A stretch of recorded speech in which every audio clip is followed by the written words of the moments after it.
I really liked your bio, to be honest. Like, you were just talking about self love plus mindset and to be in a healthy, glowing, or flourishing state. And Mhm. I was like, okay, I really want to know what this person's journey was, and like what led you to this. Because like we see a lot of people talking about, in like where in the community I come from, the manifesting community, we see so many people talking about, manifesting, maybe a person or wealth and things like that. Mhm. But we don't really see a lot of people talking about just self love and mindset, like just Yeah. those two specifically.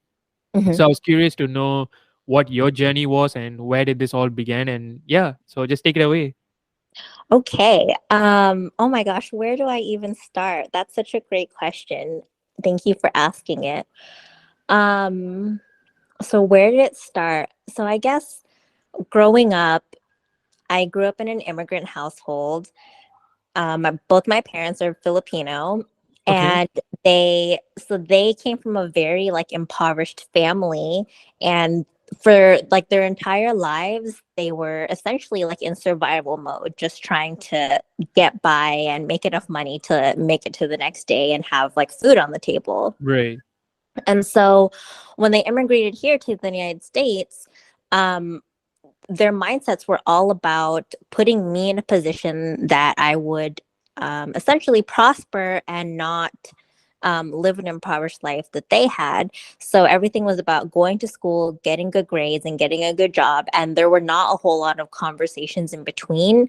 And what I mean by that was like there was no discussion about like emotional intelligence and learning to love Mm, yourself and being right. confident in who you are and embracing who you are. It was just like go get good grades and make the family proud. Right. Right. Right. So And what year was this, roughly speaking? Sorry. this was my entire childhood. So I was born in 1993 Okay. up until I was like 18. Um, Right. Right. Right. So they migrated to the US in like the early 90s, I believe then. yes. Oh, yes. I'm sorry. I totally misunderstood the question. Yes, they immigrated. I think my father, he immigrated first. He was like in like the mid 80s, and then my mother later in the early 90s. Right, right, right, right. Okay, okay. That's so cool. Yeah, because I think US was a very different place back then. Oh, Uh, definitely. yes. And yeah, because I had a very similar story as well. Because my dad came to Singapore around the early 90s as well. Hmm. Yeah, so I think we share a bit of a similarity there. But okay, so this is where it began for you then. So you like they kind of were in survival mode, and they just told you about, okay, you have to make the family proud, getting good grades, and going for a career that probably makes a lot of money, I assume. And Yes. yeah, Yeah, they so wanted me to be an yeah. engineer. Oh, okay, okay, okay. I Yeah. can, yeah, empathize with you there, because, but, so what was your, like journey like, in the sense that, like, did you want to be an engineer? Like, did you even think otherwise? Because, I think it's safe to say that for immigrant families, like, there's always like this constant comparison, Mhm. between like our household and what we see in our classrooms and the world that our friends experience, like folks who were born there.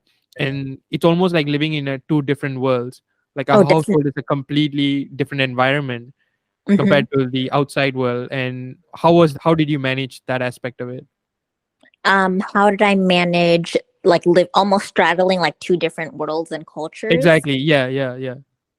That oh my God, you were just full of great questions, Gautam. I don't know, to be honest. I always felt different. I always felt on the outside of things, not quite American, but not quite Filipino. Exactly. And yeah, it was a very confusing time, and I mentioned all of that about coming from like an immigrant background is because my journey started there. And when I became an adult and I was on my own, I I had no idea like what self-love was or Hmm. like what having a positive mindset was. I was just programmed to go to college and be an engineer. And to circle back to one of your questions, I didn't want to be an engineer. Like somewhere intuitively in my heart I knew, but Right. it was all I had been programmed to do. So I ended up going to university here and pursuing a degree in engineering. And it was while I was in college that I started to sort of like peel back the layers of who I was. And I started to be honest with myself about like my path and did I really want to be an engineer? And that's really where things started to unravel. Right, right. So what was your major in? Like, was it in electrical engineering or what was it? It was in civil engineering. Oh, okay, okay, Yeah. okay, okay. Awesome. So, did you finish your major or did you like jump to another major in between, or how did that pan out for you? Yeah, so I did end up finishing barely by the skin of my teeth. Right, Um but by the time I had finished, I wasn't quite sure who I was yet or what my path was, but had already begun to be honest with myself about not wanting to be an engineer, so I ended up not pursuing it as a career. Um right, I had a lot of there was a lot of pushback. I could tell that my mom was really disappointed, and there were people who would ask, I think, natural questions like, you went to school to be an engineer but you want nothing to do with engineering, like why would you even do that? right, right, right, um right. so yeah, that's definitely kind of a funny story in and of itself. It sounds like you can relate though. I'd love to hear a little bit about like your background. You said you could relate to a lot of that. Yes, because like you, I'm an immigrant, but unlike your family, I guess like I didn't travel across to the US. So Hmm. my dad moved to Singapore when I was a kid, and I think he was there like even before I was born. So he was kind of working like your father did, like from the 90s and whatnot. Hmm. And then once he married my mom, like I think when I was 5, we moved here. So this was back in '04. Hmm. So yeah, and like for you, I had this thing where they wanted me to be an engineer. Like, it wasn't really a question. I think one of the famous quotes that I always will remember my dad telling me, like, was when I was kind of choosing my subjects for the high school equivalent. So we call it A levels here. Hmm. uh, I remember like he was asking me, if not engineering, what are you going to do in life? And Wow. I What are kid the you not. other options? Yeah, what are the other options? And clearly, I couldn't go to medical school. Like I wasn't that bright, but they knew like he has to go for engineering. Like that was kind of like the overall vibe I got. Hmm. And I didn't have an answer to that as a 16-year-old. I didn't have an answer to that. I knew my sciences wasn't my strongest, Hmm. but I didn't have an answer to that specific question, and I chose the subjects I thought, because A levels for context is 2 years, and then before going off to uni potentially, Hmm. and that I really underestimated the effort and rigor of that curriculum. And long story short, I didn't make it. I repeated the first year of my school, and I ended up, even like after repeating a year and whatnot, I couldn't make it to a conventional uni per se because I actually failed my chemistry. So I Hmm. couldn't go to a proper uni, and then because I always wanted to do art of sorts, and I always wanted to pursue something in the media, and I applied for art school. So in between, for context, we also have national service here. So you either get conscripted into the police force or the civil defense, like firefighters or the armed forces. So Okay. that's that as well. So I had to go for that, and then Wow. yeah. So I mean, this is something. It's like Korea, Singapore, Israel. Like a lot of countries do that these days, I guess. But so that took a bit of time, and that's when a lot of my anxiety and depression kind of was diagnosed. Hmm. Because for the 3 years, like mind you, it was like failure after failure, setback after setback. Yeah, And yeah. then yeah, so this was the reason why I was able to really empathize with you, was because I understand like how it is like not to resonate with something, and to really, I really understood when you said like you barely made it through almost. Like I understood that because it's not easy. Yeah. And I think, yeah, and I really applaud you for like even making it through. Like I have mad respect for that, because this is not something that everyone have the stomach for, to be honest. Totally, totally. It Yeah. it when it's inauthentic to you, you're like forcing a square peg in a round hole and Exactly. it's not working. Exactly. Yeah. So long story short, like a lot of things came to light. And so I went to art school, and in between I was doing what I'm doing right now, being a manifestation coach and everything. So that kind of blew up in 2020. And yeah, so I made this more of my full time. I just took a gap year from my school, so I'm changing courses right now, because pursuing an course of any kind takes a bit of time and dedication. Mhm. And this blew up in between, and I had to take another kind of detour, take a gap year from school. And I have to basically change my diplomas at the moment. So I've currently changed my diplomas, and I'm waiting for the enroll in the new one coming fall. So Mhm. yeah, that's my journey thus far. Oh my gosh, that's amazing. Thank That's you. and do you feel very much like aligned and purposeful now that you're a manifestation coach? Absolutely. Yeah. Because this is one of those things that I've always been good at, like, acting, for example, and like drama and things like that. I used to do a lot of stage shows when I was a kid. I used to do a lot of graphic designs and just drawing in general when I was a kid as well. But I think being a manifestation coach, funny enough, like kind of brings all of my interests into one, because for my YouTube, I have to design my own thumbnails. For Instagram, I'm making my own content. Like writing is one of my favorite passions as well. So Mhm. it's like it all comes together here. It all converges, if you will, into Mhm. one single career. Mhm. And was this like my first option? I didn't even know what a manifestation coach was until, like, say, like 2020. Like this, Uh-huh. I didn't even know this career existed. Uh-huh. But that combined with like my journey of like recovering from anxiety and depression, like that combined all together, like I think somewhere I really wanted to help other folks as well to kind of recover from those types of things. And I've always known about manifestation since I was 2016. So I it all kind of converged here. And Mhm. now this is the career that I kind of have chosen for myself. It all came together for me. Like I didn't, Mhm. like, actively pick this out, but Mhm. one way or another I was kind of nudged towards it. And it was like a fruit hanging, and you just kind of pluck it from there. Yeah. Mhm.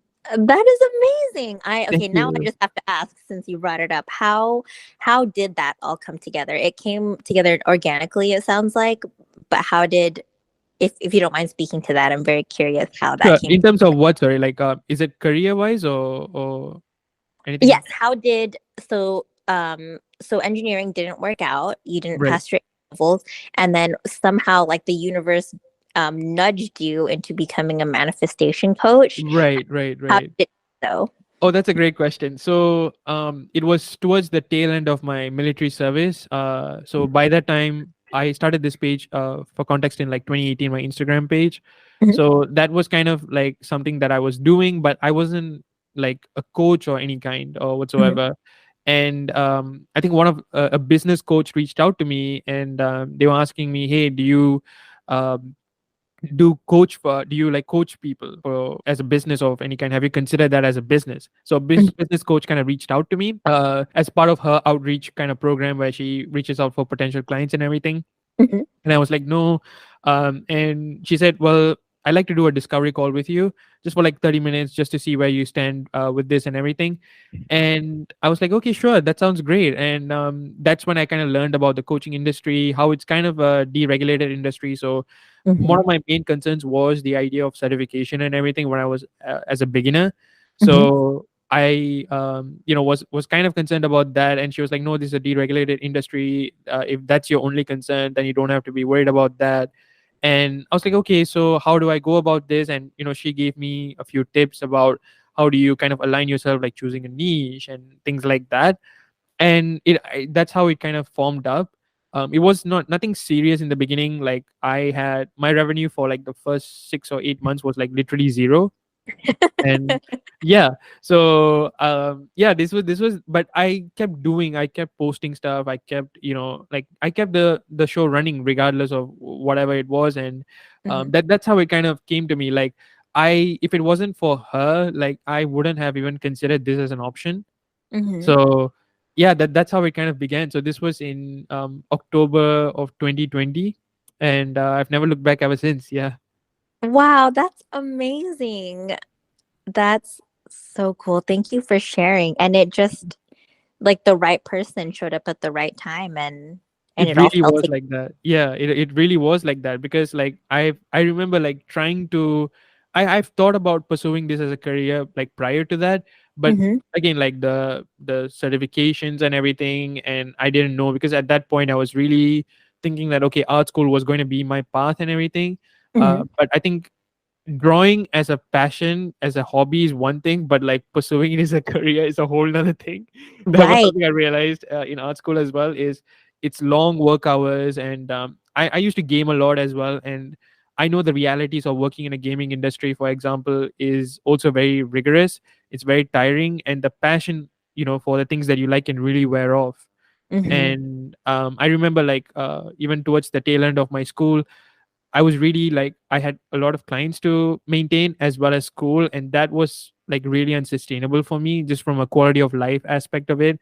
Mm-hmm. And I was like, okay, I have to make a decision, and I took a gap year, and yeah, I finally decided to change the my course as well to a part-time course instead, because this way it's more sustainable for me. So I think ever since I recovered from my anxiety and depression, one thing I did not compromise on, I think this might resonate with you coming from a self-love perspective, is never to compromise on your peace and happiness, like your Oh, mental peace and absolutely. happiness. Yeah, so that's how it kind of like those are like my kind of my anchor points these days, is not to compromise with my peace and happiness. So I like to really know like what are your anchors like right now. Yeah. That's a great question.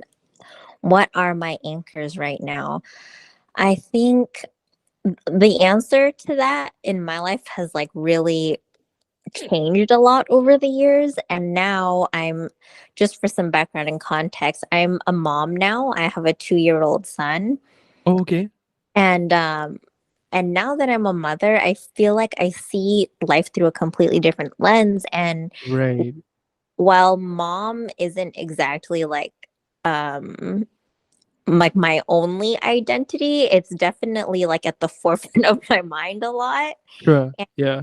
what anchors me these days is just seeing my 2-year-old son and speaking words of encouragement and positivity over him. And it's almost like a filter for how I speak to myself. Like it, when I catch myself like in a negative spiral, like I'll ask myself, would I speak to my son this way, and would I want my son to speak to himself this way, if that makes sense. Wow.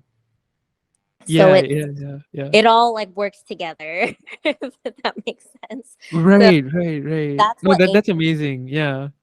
would I treat my son this way, the way that I'm treating myself right now, and would I want him to treat himself this way, and would I want him to treat the people that he loves this way? So it's kind of a ripple effect, but he's like the filter that I run everything through now.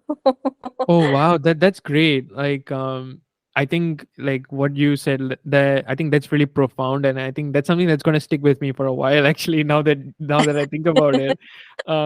Yeah, because I'm processing as you are telling me this. That's great, because I think like we oftentimes we have a filter system when we speak to others in terms of like what kind of language we use and things like that. But Mhm. when it comes to ourselves and just the way we talk, we don't have any filters or whatsoever, Mhm. and that can lead to a lot of like unwanted criticism to just kind of pass through without us like monitoring it, and we can really put ourselves down from time to time as well. And I think like that question you asked, like really is a great filter system there to kind of like ask ourselves, okay, would we talk to our kids this way, would we talk to another kid this way, even like. And I think like coming at it from that perspective really um helps us to rephrase it and be more loving and encouraging to us. Like in manifestation context, we always talk about inner speech and inner dialogues, both with ourselves and others. And I think like that question you just like asked yourself and whatnot is really relevant. And I think a lot of people who are listening to this, I'll really encourage them to use that type of questioning to see how they are talking to themselves and whatnot. That's great. So just to backtrack just a little bit, so you finished uni in what year? Sorry, like what when was this? Like think it's like maybe 2017 or 2016. Was that the time? Yeah, you nailed it. 2016. Okay, 2016. Okay, great. So since then, like it's been 7 years. So what have you been doing like for the 7 years? Like how did this self love sort of career, and how did this like kind of start? Yeah. So, wow, it's been 7 years. That's so crazy. Exactly. Yeah. So when I was in university and I was starting to finish up, one of my good friends, who he had graduated already. He was a couple years older than me. He reached out to me, and he had gotten involved in network marketing. Right. And so to make a long story short, he like convinced me to like come out to like some meetings with him, and I was really into it. I was not necessarily into the products necessarily and like the selling aspect of it, but what I loved about like the environment was that everyone was so confident, and they were happy, and they were kind, and they were just loving people. Like he took me to multiple meetings, and everyone was just like level 10 happy. Right. Right. Right. And it's kind of rare, honestly, to find yourself in a room where everyone is confident and happy. And so, again, to make a long story short, I stuck around, and I actually became involved in the network marketing company for a couple of years because I just loved the personal development, excuse me, the personal development aspect of it. Right. Um, so yes, they were selling products, but like the bigger component was everybody was so engrossed in their own personal development and learning how to love themselves and be confident and to just really like lead their lives and not just go with the flow and allow other outside influences that were not of their choosing to just choose their path for them. And that resonated with me so much. The common themes that um continued to run throughout the years that I was involved was loving yourself and learning how to treat others and how to treat yourself and how to really be emotionally bulletproof. So that I think that was the catalyst for like my self-love journey. I ultimately ended up leaving the network marketing company Okay. uh, because I knew like deep down in my gut, even though it was a great company, great people, I had learned a lot, it just wasn't the path for me. Right. Right. Right. Okay, And that makes sense. Yeah.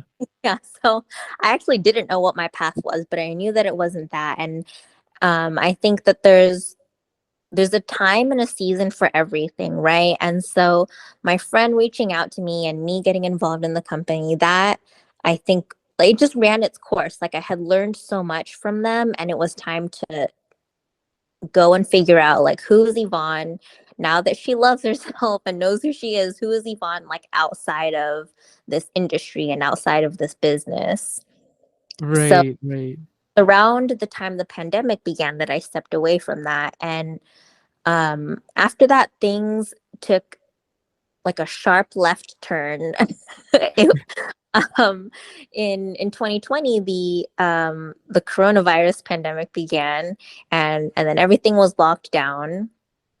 And I also was pregnant with my son at the time, and I was also in what I'm realizing now was a very like unhealthy, toxic, emotionally abusive relationship with his father. Right. So here I am thinking like I'm going to go figure out my life and I'm going to make a difference, and then suddenly everything goes on lockdown, and I'm pregnant, and I'm starting to see like the writing on the walls in my relationship. um and so what I thought was going to be like a very like exciting chapter ended up being probably one of the darkest chapters of my life. I struggled a lot with like prenatal depression, um just not being connected to other folks. That Mm. had a huge impact on me. um I'm sure you've probably gathered by now, like I love to get to know people, I love to connect, so being on lockdown had a huge impact on me. I can only imagine. Yes. And it just things went south very quickly. And not that it was completely dark. During that time I had my son, and he's been one of the brightest spots of my life. But things generally, with the exception of like my son being born, were pretty dark. And I felt so lost. I was working from home, a job that I didn't like, but it was it was paying the bills. It was allowing me to like care for my son and like keep our household running. Um, and it was, I actually haven't reflected on it with anyone in quite a while, and I'm realizing now that it truly was probably one of the darkest chapters. I was working this job I didn't like. I was a new mom, and I after my son was born, I was struggling with postpartum depression, and being a new mom in and of itself is very challenging. Right, right. You're not getting a lot of sleep. But Yeah, yeah, yeah. um anyway, to fast forward the whole thing, I ended up getting into therapy. Things in my relationship really came to like a boiling point, and in kind of an explosive manner, we had to end our relationship. So that was hard, even though I knew in my heart of hearts it was not a healthy situation. There was still like the grieving and the detoxing from like being in this relationship, and this is all still very new. And so coming out of all of that, I'm just now like reestablishing like who am I and getting to know myself again and learning how to love myself again, and recalibrating my mindset, which is actually how my Instagram page was born. It came out of a place of like me striving to get back into a healthy mindset. And I remember one day thinking so bad, like, I really need like love and light and encouragement in my life. And I need that to be like my mental environment. And Right. I sincerely believe that if you want something, you need to go out there and sow it. Like, we reap what we sow. Like, if you want to reap generosity, you go out there and you be generous. If you want to be loved, you go out there and you sow love. And if you need encouragement, you go out there and you sow encouragement. So I was like, okay, I'm going to start this Instagram page. I have no idea what I'm doing. I have no experience in social media, but I do know that if you play your cards right, you can really reach a lot of people. And I wanted to sow love and encouragement and mindset and attitude out there. And Instagram was essentially my vessel to do that. Amazing, amazing. I thank you so much for reflecting that journey with me. I'm really honored that you sharing this right now. And I saw that your earliest post was in August of 2022. So is that when you started, or was it earlier than that, or? I If that was my earliest post, that must have been when I started. Okay, okay, okay, okay, okay. Yeah, because some folks like delete their older posts or archive it and things like Yeah, that. So I just wanted to see. Okay, okay, wow. That's yeah. I think the pandemic definitely threw a lot of people off, for better or for worse. And I think like even like I think it was only in January of this year that I kind of like really made my peace with like whatever happened the past few years. Yeah, because for context, because I was still in the army when that happened. And oh I wow. remember, yeah, so it was like a Chinese New Year celebrations.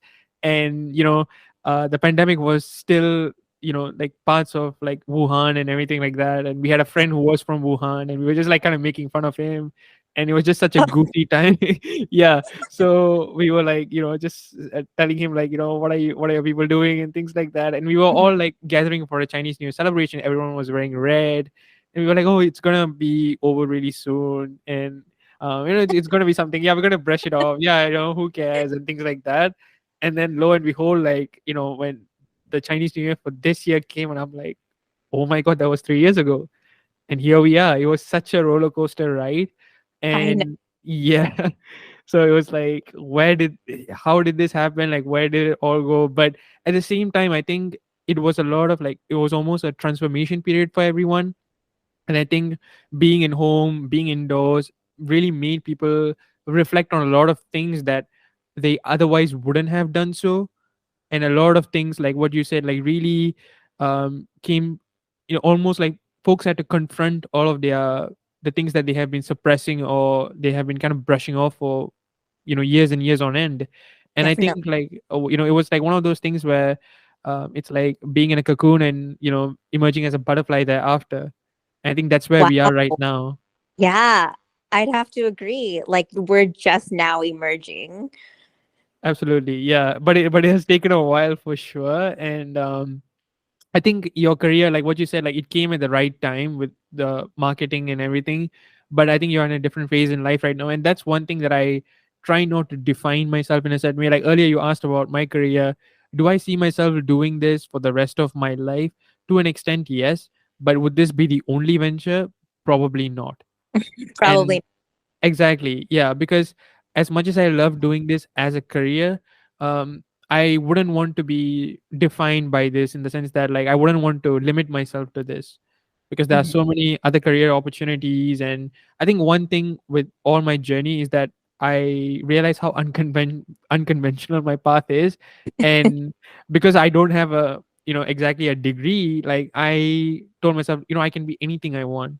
I can really reinvent myself in any way that I want. And I was like, that kind of gave me the confidence to go out and explore other aspects too. So I'm always dabbling in art and, the media and things like that. And I have been exploring those options as well. And one of my friends used to tell me something that kind of stuck with me is you're everything. And I think that applies for everyone. Because we don't have to define ourselves by a certain career. Like what you said, like you are right now a mom and that might be on the forefront of things, but you don't necessarily define yourself just by that. Like Mhm. you are so much more. Absolutely. And yeah, and that's the way I see it these days is like, I think part of this is all about understanding that we can be anyone we want to be. And yeah, so right now, so you started this Instagram, like what was your purpose with it? You wanted to share your journey with the world, you wanted to inspire people.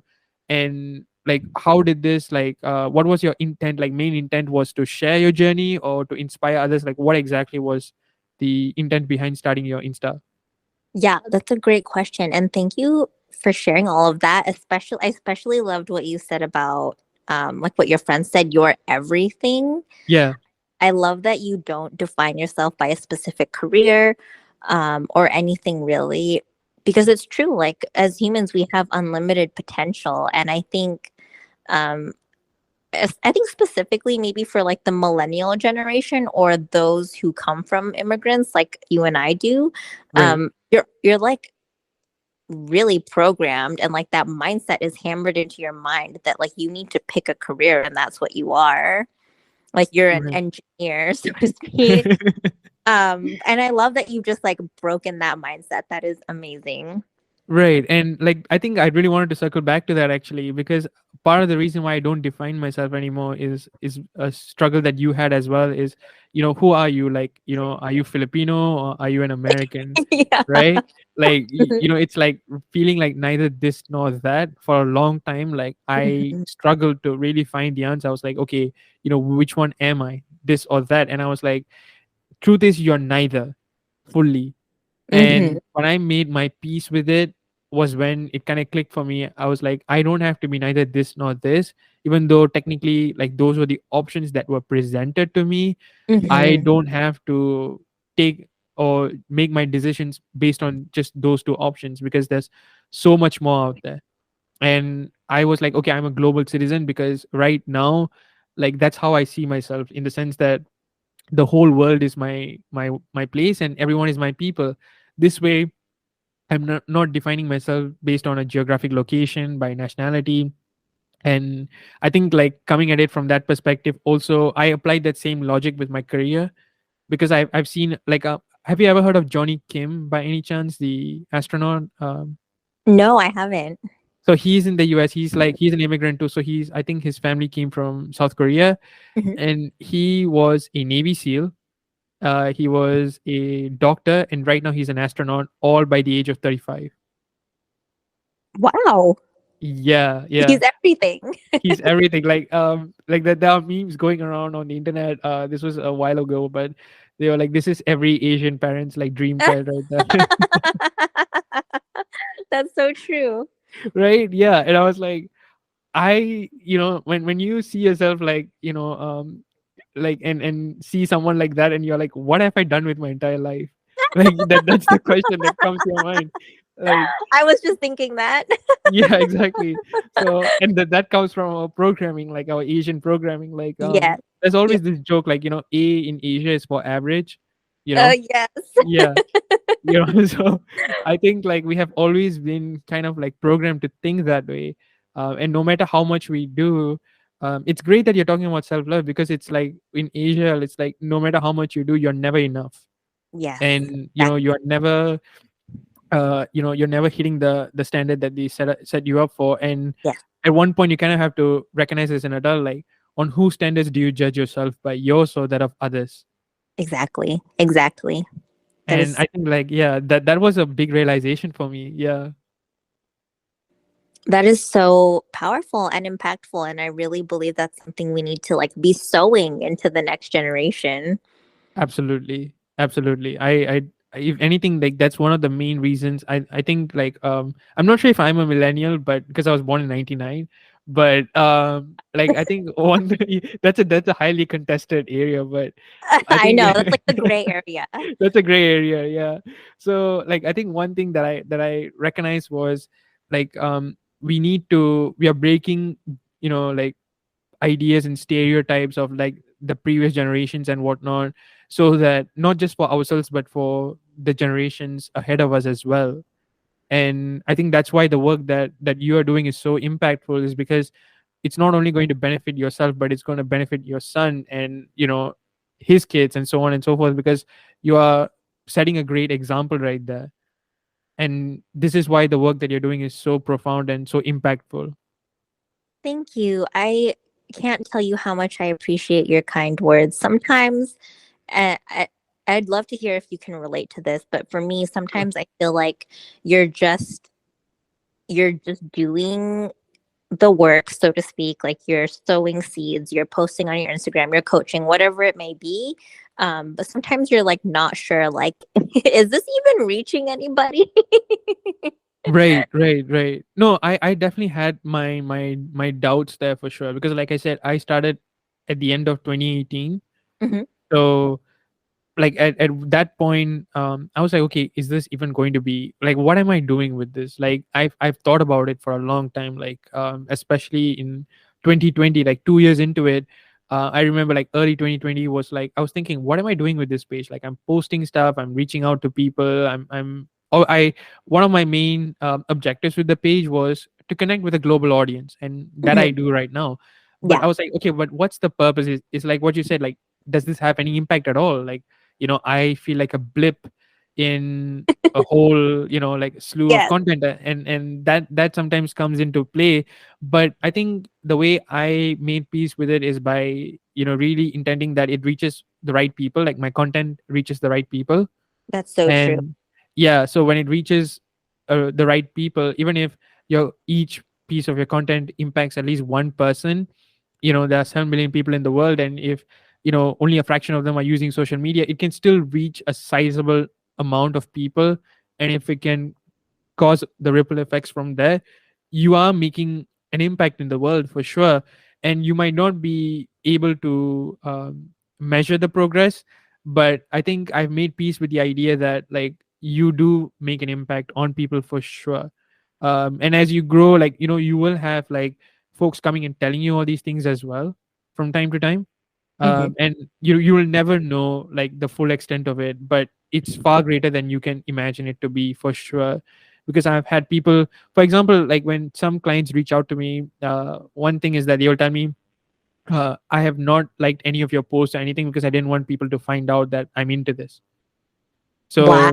So it would go completely undetected, like looking at it from my perspective. But Wow. exactly. So just I'm saying that because you never know who's looking at your That stuff, and you never know like the impact it's really making. The true impact, it really cannot be measured, but it's far greater than what your statistics might show on Instagram or whatsoever. Because some folks, for example, might like or might not like your post, but they might save your post, and some people may not even do that. So yes. these kinds of things, like, you can't use like statistics or any sort of measure within like Instagram, for example, to really understand the true impact that you're making. But I think one thing that I've realized in my journey thus far is you are definitely making the impact for sure. That's amazing. Thank you for sharing that. And that's so true. And I feel like you could even apply that principle, if you will, to Right. like outside of the social media space, just being kind. Like you have no idea what kind of impact that has on someone's life. Like Absolutely. I absolutely love what you just shared, and it made me think of a story. If you don't mind, I'd love to share it Oh, with you. please. Yeah, please. Yeah. So this was a number of years ago, pre-pandemic. It must have been maybe like 2017 or 2018. Um, I I was in the office with a colleague, and I could just tell that she was having a hard day. And I had just given her a hug and just shared some encouraging words with her. And I like had a post-it note. So I wrote her like a little note and I said, "You're like a pineapple. You wear your crown and you're sweet on the inside." And I gave her the sticky note, and I ended up not seeing her again ever, actually. She very shortly after that, she left the company and she like moved to another state, and she was just like completely off my radar. And then several years later, she had reached out to me. I want to say via LinkedIn or email. I can't even remember. She had somehow found a way to get in contact with me, Right. and said, "Hey Yvonne, I just wanted to thank you for being kind to me that day. I was having such a hard time, and I still remember what you said to me, and I still have the post-it." Right. Right. And Right. it was years after the fact. And I did not remember what I said to her, and I had no idea what I wrote on the post-it. She like sent me a picture of it, and Wow. I was just blown away because, as you just said, you have no idea like what impact you're making out there, and your impact could in very many cases, probably the majority of the cases, go completely undetected by you. But the work that you're doing and I'm doing, and anybody else out there who's making a positive impact and whose intentions and heart are pure, like it's reaching somebody, and that one person is more than enough. Absolutely, absolutely. That was really sweet of her to reach back to you, and really the fact that she kept the note really like emphasizes like how much it meant to her. And yeah, that's really amazing. I so do you still have a picture of it or somewhere in your phone or something, or do you still keep I it? Or?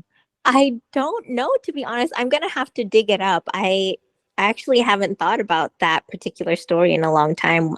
What you said had brought it back to the forefront of my mind, but Right, now I'm right, gonna look right. for it Yeah, I after think our I think it talk. would really be great, like if you could like make an Instagram post or something with the photo, and I think like it will maybe encourage like other folks to also send post it to someone else as well. Oh yeah, you're so Yeah. right. That's such a great idea. Now I really have to find it. I might have to reach back out to her to get it. Awesome. Yeah, because this kind of reminded me of a story as well. Like it wasn't as impactful, but like a friend once, like this was back in like 2014. Mhm, She was like eating a candy or like a sweet or something like that, and then she made a paper boat out of it. Like it was like this like plasticky, filmy kind of material. She kind mhm, of made a small boat and she gave it to me. And years later, when the Snapchat was like a thing, and when we added each other on Snapchat, I think I gave her like a gift of some kind, and she took a photo of it and she asked me, "How are you doing?" And I went to take the paper boat that she gave me like couple years prior to that, and I took a photo of that and I said, "I'm doing fine," and she was so shocked oh, that oh, I still kept that still. And I still have it right now with me. And oh wow. yeah, I still do. Like I'm one of those guys who collects these types of things, Hmm. because I think it has a lot of emotional value to it, and it really reminds you of who you were at one point. And I think I really like to remind myself of all these things because time sometimes just flies, and it's so easy to forget like the help that someone did for you at that time. Like we tend to forget the pain and the suffering and what someone does for us at that time. And it's these types of little memorabilia here and there, like that post-it note for your friend, that helps us to realize like, hey, you might be flying high right now, but back when you needed someone, this person was there. And so, one, never forget that, and two, be that person for someone else as well, pay it forward as well. So these types of memorabilia kind of helps me remind of those things. So yeah, Wow, that's amazing. It keeps you anchored. it definitely does, because I think a lot of people talk about becoming different once like maybe money starts rolling in and things like that. I don't know how true that is, but I think when you remind yourself of who you once were and how far you've come, Mm-hmm. and all the folks who helped you from from where you were to where you are right now, I think that really helps us to stay humble and also be that person for someone else as well, and our impact goes wide and beyond what we think we were able to achieve. Yeah. Yeah, absolutely. Wow, that is pretty cool. Actually, I don't know a lot of people who hold on to mementos like that to keep Right. grounded. That's a really cool practice. Is that something you've been doing like your whole life, or did it start with like the paper boat? I think it started like slightly earlier than that. So a lot of people started giving me birthday cards and everything. Like I had a friend who always wrote letters for me for all of my birthdays, and she's probably one of my longest standing friends, I guess you could say. This was when I was from 13 all the way till like now. So it's been like Wow. almost 10 years. Yeah. So I started collecting letters like that. I had a friend who was Japanese who, when I transferred school, like he sent me a letter. He found my address. He sent me a letter. So I got a because I grew up in a generation where like text messages and phone calls were the norm. Hmm. So like I think getting a letter from someone like meant the world to me. So that's how Absolutely. I guess it started. But I try to keep one or something or the other about someone just because like it just reminds me of them and whatnot. Yeah. Wow, that is really cool. I love that. Yeah, because I think like as like I said, like time just flies, and not everyone stays in our life. Like that colleague of yours, you never Hmm. saw her after that. And it's these types of things that helps us remind of these people, because it's so easy to let life pass by us. And it's so, I think especially now more so than ever, things are so fast paced. And Absolutely. Hmm. yeah, it's like one thing after another, and it's like you are constantly going after the other things, and it's so easy to forget about things, forget about people even. And because Yeah, life gets the better of you. And I think with these types of memorabilia and everything, it kind of helps you get reminded of them from time to time. Yeah. yeah, that's so true. I love that. I think I need to start implementing that practice. Oh, thank you. Yeah. But that's what I do, because like I think like some people would have like found it like cumbersome in the sense that like you're just piling up with like random stuff. Right. But It's right. paper. Yeah.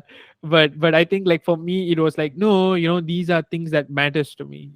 It might be Yeah, just stuff, but these are stuff with a lot of stories behind it. And yeah, like because it's almost like a time capsule of sorts. In a way, like it helps you remind of a time. Like it's like the same thing with like certain smells will remind you of a certain time in life. Certain absolutely. food as well. I'm sure you had things that could remind you about your childhood and things like that. So it's like the same logic, but for others, if you will. Yeah. Yeah, absolutely. I love that. Is there, like, as you're speaking about it, is there a particular like memento or something that um that comes to mind, like something that like has significant value like in this season of your life? Obviously, all of it has significant value, but is there something that comes to the forefront of your mind? I think the letters that my friend wrote to me for the birthdays, something Hmm. that like as a collection, looking back at them, like really, helps me a lot. Like just warms my heart, because I just turned 24, as you know, like while we were arranging for this podcast and scheduling and whatnot. Yes. Yeah. So that I went to read some of those again, and it was like it was so crazy, like how different like times were back then. This was like 2012, 2013, and Hmm. how times are different now. And it kind of helped me reflect back then. So I think those letters, those words, and I think those really were very special to me. Mm-hmm. I think memorabilia wise, I think those letters are like everything to me. So I Oh, really like, yeah, like I really treasure them a lot, and I really keep them in like a just a drawer with like it has filled up my entire drawer, to be honest. I have so many like mementos and everything. It's crazy, but I think like I even keep some of my own personal stuff there as well, because like certain things, if it reminded me of someone, or like a handkerchief, or like if someone gave me something, or signed t-shirts, for example. So like some of my friends would sign on my t-shirts while we're graduating and stuff like that. I think I keep one of those as well. I'm not sure. I have to go back and check at it, but it's those types of things that I try to keep, because like, yeah, it's a time in life that really reminds you of certain things. And yeah, like those are the things that I would keep. Yeah, like, but right top of my head, to answer your question, I think it's the letters that really is something that I treasure. Yeah. that's great. And happy birthday, by the Thank you way. so much. Yeah. Yeah, because Wow. it definitely feels so surreal to be 24. I don't know how it was like hitting your 20s was like, but it's so surreal. I still can't believe like I'm almost reaching my mid 20s. So if you have any advice on that, I'd really appreciate it. Oh my goodness. I think, well, it was also surreal for me. I'm still in my 20s. I'm 29 right now. I'm going to Right. be 30 in June. Um, but I think I don't have any advice, at least nothing that comes to mind, but I do just want to encourage you. I think you are doing amazing, Gautam. You're so mature, and um, you're just such a light. And I think it's incredible that at 24 that you are doing what you do. And that's not to say that um this is coming out so wrong because I'm making it sound like other people who are 24 aren't doing it. But what I'm saying is you're on an incredible path, you're on the right path, you're doing amazing, and that's not advice but just some encouragement. Oh, thank you so much. I No, think I you're really appreciate it. Yeah. killing it. So, like coming back to your journey, so you started this page and everything. So, what has been your experience so far? Like with starting this page, you have probably interacted with a few people by now, and how has that experience been like with Instagram as a whole? Oh, it's been incredible. There is not a day that I regret it. Um Okay, I okay, okay. um yeah, that's a great question. Let me take a moment to think about it. No worries. Yeah. I have really loved the journey so far. It has been challenging. Before I started the page, I had not been on any social media for several years, so it was like coming back to a completely different landscape. So learning, like just learn, this sounds so silly, but just like learning how to post something Oh no, was it is definitely like yeah, no, it's definitely a bit of a learning curve for sure, especially if you have absolutely. not been on social media for a while. Yeah. Absolutely. But it was totally worth it. All of the time and hours of like the learning curve, as you said, and putting content together has been so worth it. I've had people DM me and say, I really love this post. This really spoke to me. A woman, Julie, she's from I forget where she's from, but she's developed a series of self-love journals. um she asked if she could feature my content in her self-love journal, which blew my mind. I was like, you found my page and wanted to feature my content in your journal that Right. you to like distribute into the world. That's incredible. Like that's I mean, that goes back to what you were saying earlier. You have no idea what impact you're making. Right. um so it's been amazing. It's definitely something I'm wanting to take to the next level. It's interesting that in your journey you had mentioned like you started this page, you were putting content out there. It was obviously reaching people, and then it was almost like you were like ready to level up. Like, what do I do now? And that eventually was the segue for you becoming a manifestation coach. It Absolutely. Yeah. um it's interesting that you shared that piece of your journey with me because I was starting to wonder like what happens next. I'm putting a lot of time and energy into into this content and putting this page together, and it's all meaningful and purposeful, and I genuinely enjoy it, and I think that there's a lot of purpose in it, but I almost felt like I was hitting a wall. Like, what do I do now? So I was very inspired and encouraged by like you sharing that part of your journey with me. Oh, I'm so happy that it did. Is that why you started the podcast? Was it like a natural extension of what you're doing right now? Yeah, exactly. It felt exactly as you said. It felt like a natural way to expand my reach and continue to share positive content and put that out into the world. I think of like the podcast and my Instagram page and whatever else comes in the future. I think of all of that as like my little tiny corner of the internet. and Right, right. and I just want to spread as much light as possible like in that corner. Right, right, right. So ever since you started this page, it's been like, I guess, 7 to 8 months, and my math is way off probably, but yeah. But how has this journey been so far? Like, in the sense that, like, has your self love journey been like accelerated in any way? Did you notice, like, in the process of making content, for example, you're like, oh, I didn't think about this if it wasn't for making this content, for example. Like, has it accelerated your journey in any way? Did you feel that throughout this journey, Instagram journey? That's a great that's a great question. Has it accelerated my self-love journey? I I'm not sure that I would say that it's accelerated it, but I will say that it's held me accountable to that Right, journey. Um, if if I wasn't striving to consistently put content out there, then I don't know that I would continuously be pursuing that development of loving myself and continuing to um like cleanse my mindset. I don't think that's the right word I'm looking for, but basically shift from a negative to a positive mindset. Like, I don't know mhm, that I would be that accountable to my journey if I didn't know that I was eventually at some point going to turn this piece of my journey into a piece of content to share with others, if that makes right, sense. So right, it's right. It does. been It does. my accountability partner.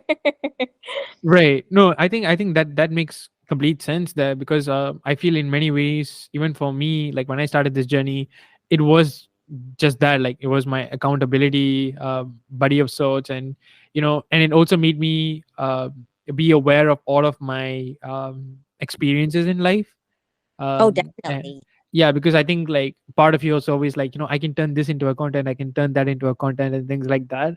So that kind of puts you in a heightened sense of awareness as well, like you're just kind of looking at things from a very different lens. And I just wanted to ask you this question, just for the audience and whatnot, is if somebody is starting from scratch in terms of their self-love journey, based Mhm. on your experience, like what would you tell a person? What would I tell somebody who is just starting at square one, their self love journey? Yes. Wow. I think I would start with encouraging that person to examine their inner dialogue. And if I had to like drill down and get more specific, I think I would encourage that person to ingrain into their mind that they are no better and no less than anyone else. I think that was the mantra that started it all for me. Um, Right. when I started my personal journey, I had virtually no love for myself. I was in a severe self love deficit. Right. My confidence and self esteem were so low, and it took someone telling, and I just thought that like I thought everyone was better than me, and then there were like a few people who weren't, and I would like try to drag those people down. It was bad. It was very ugly. I had a lot of pain in my heart, and it took somebody telling me that nobody's better than me and nobody's less than me. Like, the playing field is so even. We are all incredible in our own unique ways. Right. And it was me shifting into that mindset that made me realize that I am worth loving myself and worth being loved by others. So I think this is such a long answer to your short question. I think that's where I would start. I would encourage that person to know that in their heart of hearts, to know that they are no better and no less than any other human being. Right, right. No, I mean, it's definitely, it might have been a short question, but I think like your answer was definitely perfect, because I think this is like sometimes in simple questions, like the answer is not as simple as we might think it could be. Yeah. So I was just curious, like, what kind of routines do you incorporate on like a daily basis Mhm. to really regulate your self love, like, to ensure that, it's always on point, if you will? Like, how do you kind of regulate that? Like, is there any routines or anything that you kind of incorporate throughout the day? Yes, yes, absolutely. And to be completely transparent and honest, my self-love isn't on point every minute of every day.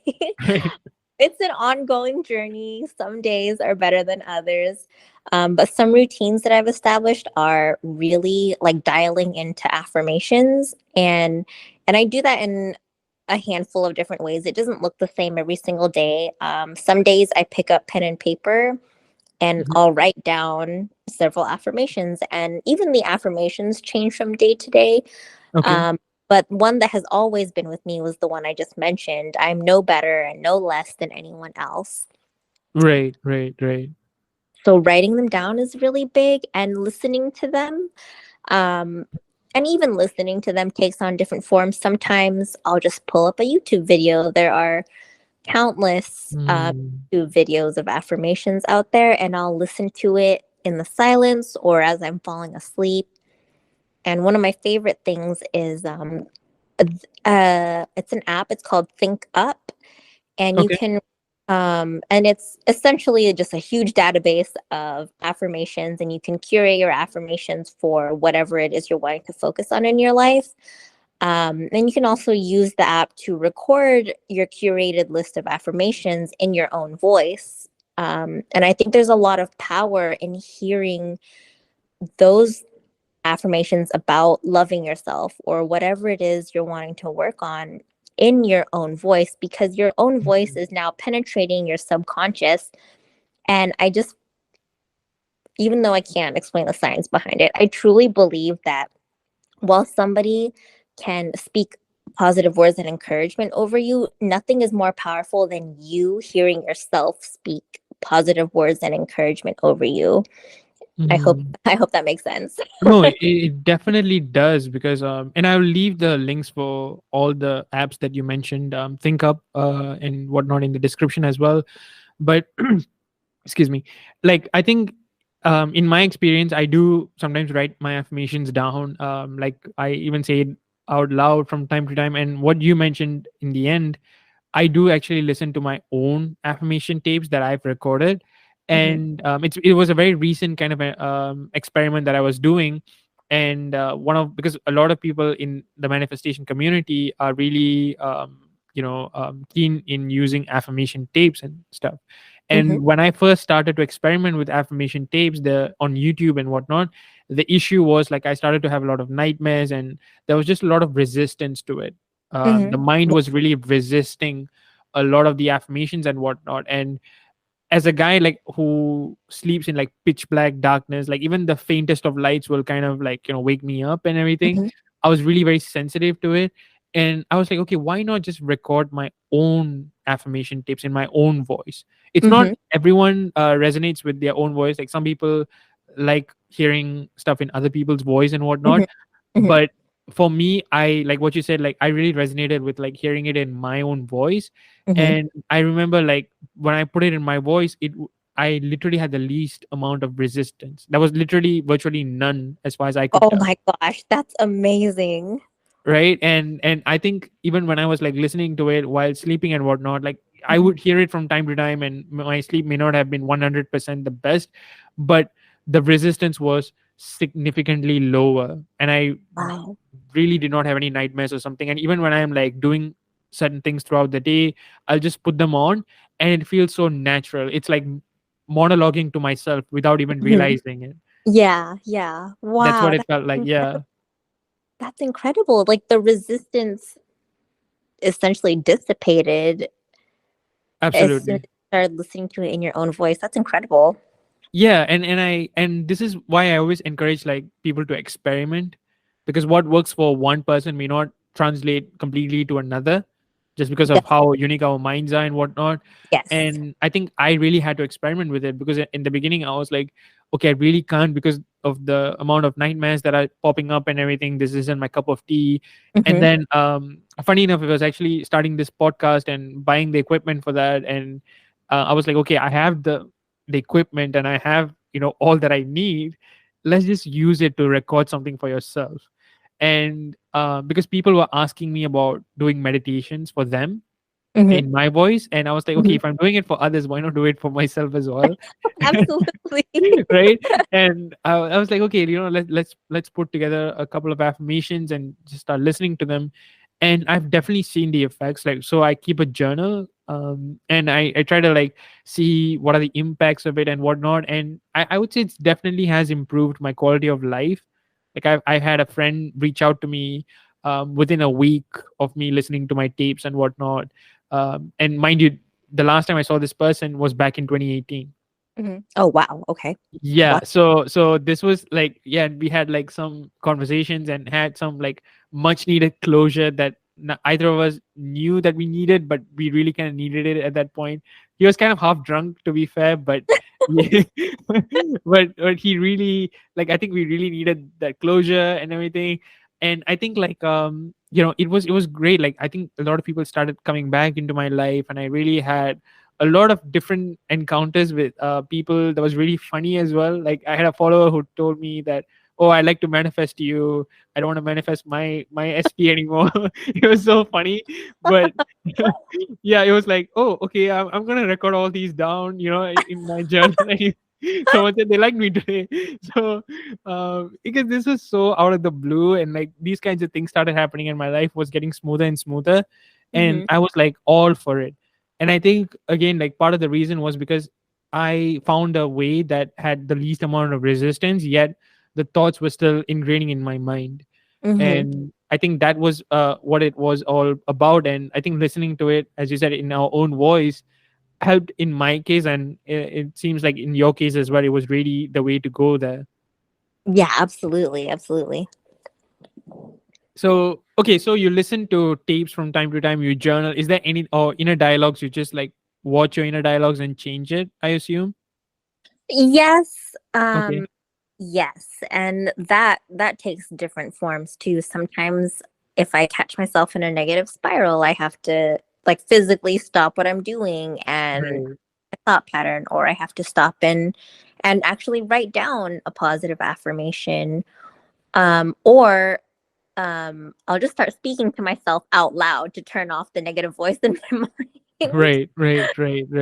Okay, that makes sense. So besides these, is there anything else you do, or is it just like a combination of these throughout the day? Those are the big ones I would say, but I also I think would be remiss if I didn't mention that taking care of my health has been like a huge way for me to express self-love to myself and Right. keep my self-love on point, like you said.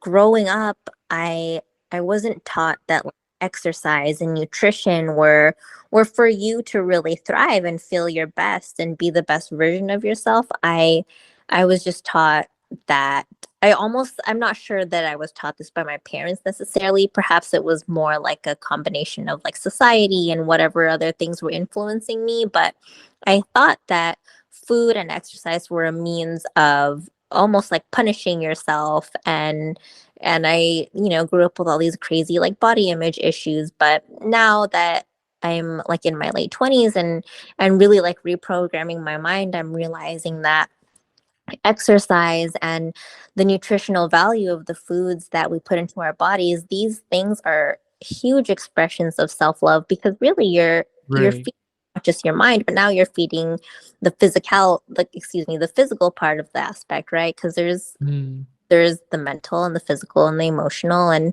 all the different layers to the human. So by taking care of your physical body, you're really giving yourself a leg up, if Absolutely. Yeah, no, that's really profound actually. I think a lot of people tend to see the mind and the body as like two separate entities, but Hmm. I think I think a lot of people recognize like how interconnected these two are. Hmm. And Absolutely. yeah, I think I had to kind of rediscover that in recent times. Is like I always kind of really focused on my mind and whatnot, but like physically sometimes I realized like I didn't really take care of myself really that well. Hmm. And I've only like just recently in this last like 6 months or so really started looking into that, and it's been a progressive journey thus far. But like what you said, I think taking care of the physical body, and it's also another form of showing self-love to yourself. Hmm. And I Absolutely. completely resonate with that aspect of it. So like do you like exercise often? Like how is your routine like? Yeah. So I exercise as often as I can. I Right. can't say that I'm perfect about it. Especially being a mom, it can be quite hard. I can Um, only imagine. Yeah. so I do make it a point to get some kind of movement in every day. So yes, sometimes it's like a workout, a regimen that I actually work through. And other days, it's taking my son for a walk in his stroller and making sure that I get a couple miles in. So it's a very imperfect journey, but at the end of the day, like the goal is to get some movement in and somehow like physically move and to use that as a form of self love. I guess I'm like placing such a huge emphasis on movement as an expression of self love because I think for so many years movement was not an expression of self love. It was just to like punish my body so I could look a certain way. So Right, right, right. so yeah, definitely it's not a perfect journey. It's not like a regimented workout every day, but it's just learning to move and love my body. No, really, I think like people really underestimate the power of movement. Mhm, I think not a lot of people really realize like the benefits of doing so. Even for me, like a lot of my work, as you can see, like involves me sitting down and just doing mhm, things on in front of a screen. And I think like one thing that I've been recognizing and kind of like implementing as you are right now as well is really incorporating a lot of movement. mhm. So I found myself like volunteering to do stuff in around the home and stuff like that, or just doing chores and whatnot, just to get some movement in, just for Yes. that. Because I'm like, okay, if not for anything, it's because you're at least getting a just Yeah. some sort of a routine in, like just do it. Yeah. And I think like that kind of made me like just incorporate movement a bit more, and I felt much more relaxed as well. Like sometimes even on my way back home from outside or something, if I can Mhm. walk, I'd rather walk than take the bus or something like that. Oh, yes. And Really yeah, walking. definitely, because yeah, Yeah. because I think like walking, especially in like areas surrounded by vegetation and trees and everything, that's probably the best, because it just relaxes your mind so much. Mm-hmm. I Yeah, like it definitely like helps me to just feel really good, especially when you're walking amongst trees. It's really cool, and the temperature wise, and you have just the air is so fresh. Yeah. And Yes. yeah, I just really love that feeling that you get. I think it's in Japan where sometimes they'll give prescribe this thing called forest therapy for certain patients, where part of their prescription is going into the forest and just taking a walk and stuff like that, or like heavily vegetated areas. And I Wow. think yeah, so this, and I was like, because these people understand that there's power in being around nature and really just walking in that kind of area, because I think it really does something to your mental health. Like I'm not sure exactly what, but it definitely relaxes your mind for sure. Absolutely. I'd have to agree wholeheartedly. There's something very healing about it. And it's funny that you mentioned that. Interestingly enough, my son, he was sick all day today. He had nothing major, Right. maybe like a cold or some sort of congestion. So he was feeling unwell all day. And when I finished with the work day, I thought, I think it would be best if he just got fresh air and was around, as you said, somewhere where there's like vegetation and nature. So Right. after work, I picked him up and I took him for a long walk. And our neighborhood is a little bit more urban, but I tried to get him around as much nature and florals. There's a lot of florals in our area. So I tried to get him around as much vegetation as possible and just get him in the fresh air. He had been like in stagnant air all day. He had been inside. And so we had walked around for maybe like an hour, and it was like he was a brand new child. Like, he wasn't sick at all. He was in good spirits. It was like a complete 180. So I'd have all that is to say, I completely agree with you. I think the Japanese definitely know what they're doing when they're prescribing fresh air Yeah, yeah, and being in the absolutely. forest. No, absolutely. I think I'm glad like your son is better right now, and yeah, I think like definitely exposing ourselves to sunlight and vegetation and things like that does help a lot. I often think about it like it's where we were designed to be, like the environments. As much as it's comfortable right now for us, we weren't designed to be in like a box. So definitely I think like that way, looking at it from that perspective, it makes a ton of sense for us to really like heal when we are in that kind of environment for sure. So yeah, okay, so movement is something that you add into your self-love routine. So got it. So yeah, I'm just like trying to gather things that could be practical for someone who are starting this journey. And I think like whatever that you said, like, writing down affirmations, saying them out loud, listening to them, and right now movement, incorporating that. I think these are great like tips. Like I also wanted to know about this as well, was content wise, do you watch a certain type of shows, or like did you only like restrict yourself, like, okay, I'm only going to watch content that is maybe funny and loving and whatnot, I'm not going to watch anything violent or something? Like, was there Mhm. any restriction on that, like when you first started your journey or anything? That's a really great question, Gautam. I wasn't too. I don't want to say I was rigid in my restrictions, but I definitely I think of my mind, and when I consume content, I ask myself, like, is this piece of content um like a brick that is protecting my mind? Like you're building a wall around your mind, right? Right. And is this brick going to be helpful in constructing that wall that protects my mind, or is it going to be more destructive? So I just try to be mindful. Like, if I'm going to pick up a book, is this something that's going to really add value and nourish my mind? Or is it going to like make me feel really crappy about myself? And that's the same filter I use for like watching television shows or like even consuming content on Instagram. If I'm not careful about that, um, that can quickly send me into a negative spiral. So to answer your question, I didn't have any rigid restrictions about it, but I do try to be mindful and ask myself, like, is this adding value and protecting my mindset, or is it tearing me down and making me feel bad about myself?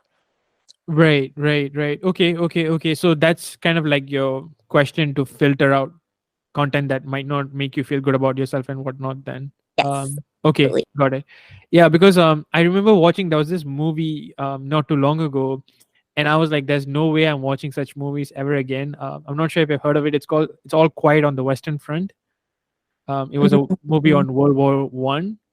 No, um yeah, it was actually a good movie, to be honest. It wasn't like cinematically speaking and on all fronts, actually it was really a good movie. Mhm. But just the sheer violence and just the horrors of a war and whatnot, I was like, okay, I don't think that's really healthy for my mind. And I was Absolutely. like, yeah.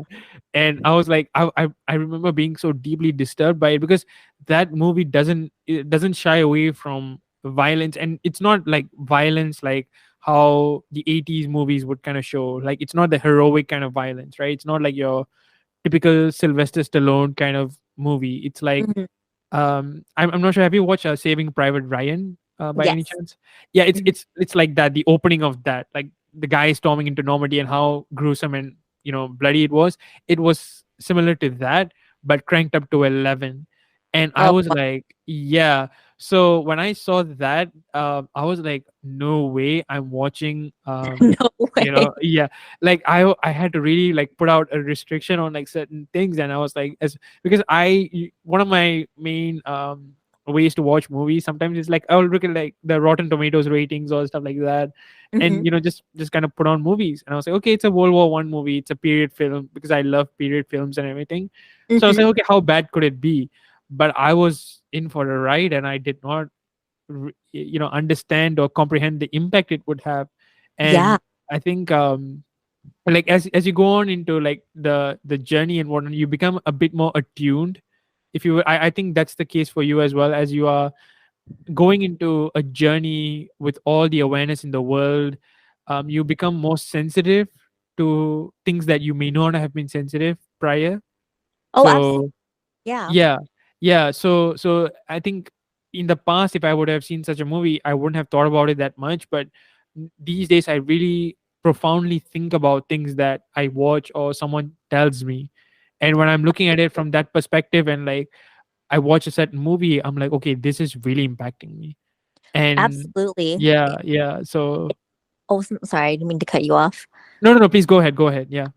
I just wanted to ask you, so that imagery clearly had like a huge impact on you. Like, what kind of impact did that have on like your mindset and the way that you were feeling, and even like your physiology? Like, how did that, how did seeing those images impact you?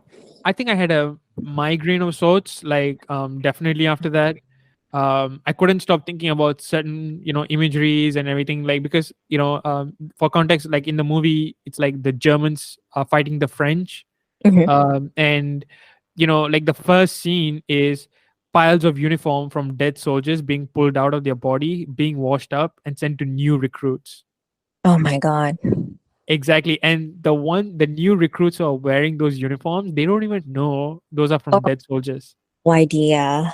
Yeah. So I think in the one of the main protagonists of the movie, he would say, well, this uniform has a different name.